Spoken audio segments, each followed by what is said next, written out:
ఒక ఎమ్మెల్యే గారు తప్పు చేస్తే మంత్రి అటవీ శాఖ మంత్రిగా ఉన్న పవన్ కళ్యాణ్ తలదించుకుని ఉన్నాడు తప్పితే కనీసం దానికి సపోర్ట్ చేయడం లేదు. పోలీసు అధికారులు న్యాయం చేయడం లేదు. గోరంట్ల మాధవ్ మాజీ ఎంపీ గారు వైఎస్ఆర్సీపీ నేత ఆయన పవన్ కళ్యాణ్ రాజీనామా చేయాలంటారు. దాని గురించి మీ స్పందన ఏంటి? అసలు గోరంట్ల మాధవ ఈ క్వశ్చన్ అడిగే రైట్స్ ఆయనకి లేవు ముందు. ఎందుకనంటే గతంలో దాడులు అనేది రోజు కొత్తగా ఏం జరగలేదు.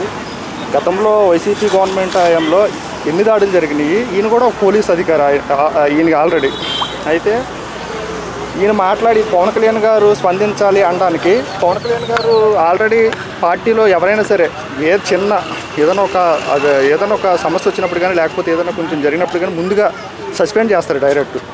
అయితే ఇది సీఎం చంద్రబాబు నాయుడు గారు ఎమ్మెల్యే టీడీపీ ఎమ్మెల్యే కాబట్టి అధికారం అనేది ఆయన చంద్రబాబు నాయుడు గారికి ఉంటుంది. అయితే ఈ మాధవ్ గారు ఇట్లా మాట్లాడటం అనేది కరెక్ట్ కదా. అదే అంటున్నాను కదా, ఇప్పుడు గోరంట్ల మాధవ్ అనే వ్యక్తి ఆయన గురించి ఆయన చరిత్ర అందరికీ తెలుసు.